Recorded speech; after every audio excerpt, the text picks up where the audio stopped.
एक पति अपनी पत्नी को मंत्री के फार्म हाउस ले जा रहा था, लेकिन उसे बिल्कुल भी अंदाजा नहीं था कि उसकी हर हरकत पर एसीपी और पूरी पुलिस टीम की नजर बनी हुई है।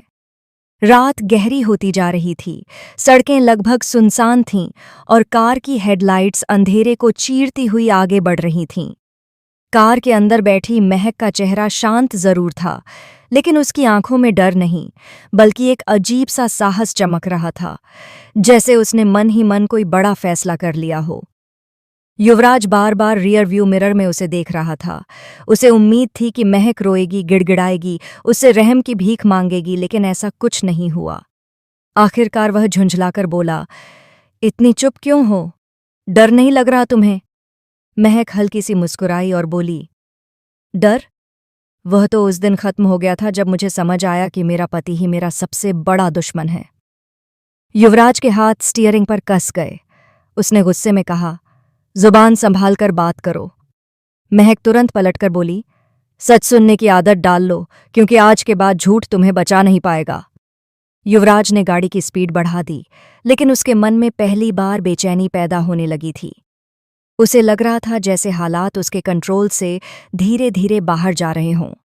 उधर दूसरी तरफ अंजलि को जैसे ही शक हुआ कि कुछ बड़ा होने वाला है, उसने एक पल भी बर्बाद नहीं किया।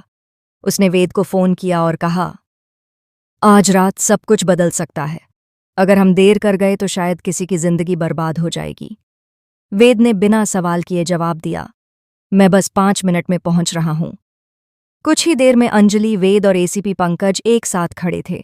पंकज ने गंभीर आवाज में कहा, यह सिर्फ एक रेड नहीं है, यह उन लोगों का अंत हो सकता है जो खुद को कानून से ऊपर समझते हैं।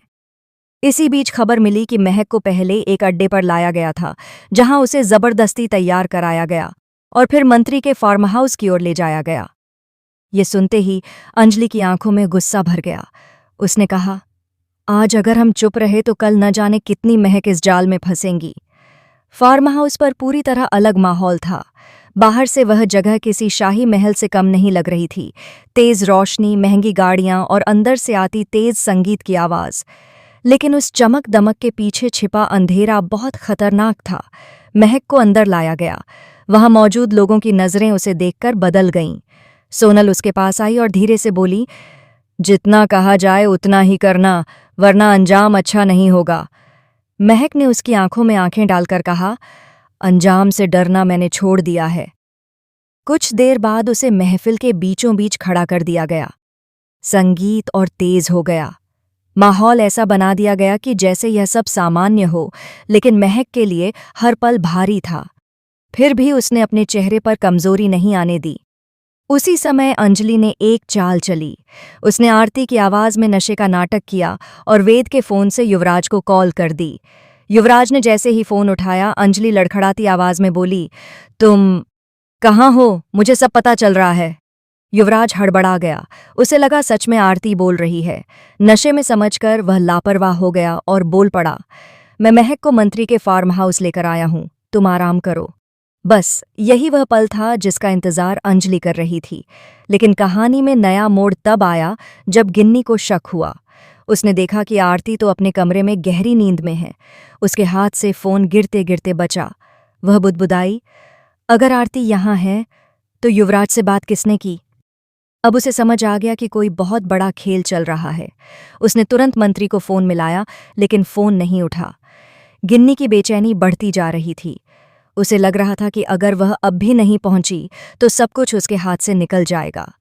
फार्म हाउस के अंदर महफिल अपने चरम पर थी। तभी अचानक महक से कहा गया कि वह नाचे। एक पल के लिए वहां सन्नाटा छा गया। सबकी नजरें उसी पर टिक गईं। महक ने धीरे से चारों तरफ देखा।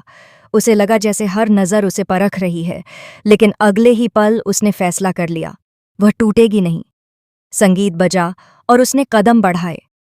उसके हर कदम में मजबूरी जरूर थी, लेकिन साथ ही एक आग भी थी, जैसे वह इस अपमान को अपनी ताकत बना रही हो। तभी मुख्य दरवाजा जोर से खुला।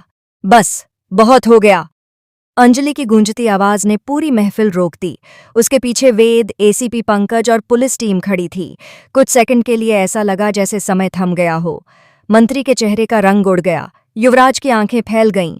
उदय प्रताप और प्रकाश एक दूसरे को देखने लगे। सोनल के हाथ कांपने लगे। पंकज ने सख्त आवाज में कहा, किसी ने भी यहां से निकलने की कोशिश की तो अच्छा नहीं होगा।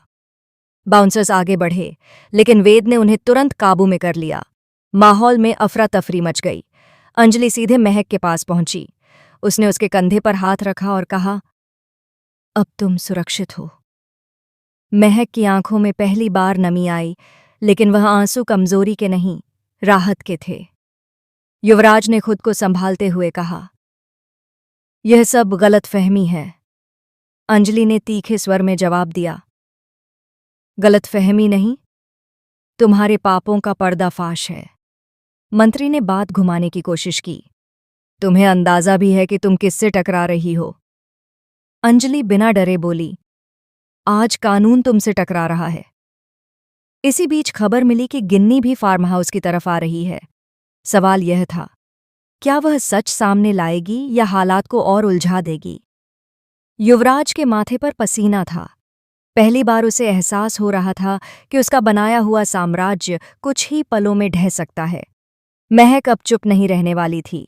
उसने सबके सामने कहा, आज जो हुआ है वह सिर्फ मेरे साथ नहीं हुआ। ये उन सभी औरतों की कहानी है जिन्हें कमजोर समझ लिया जाता है, लेकिन अब नहीं। कमरे में खामोशी छा गई। अंजलि ने पंकज की तरफ इशारा किया।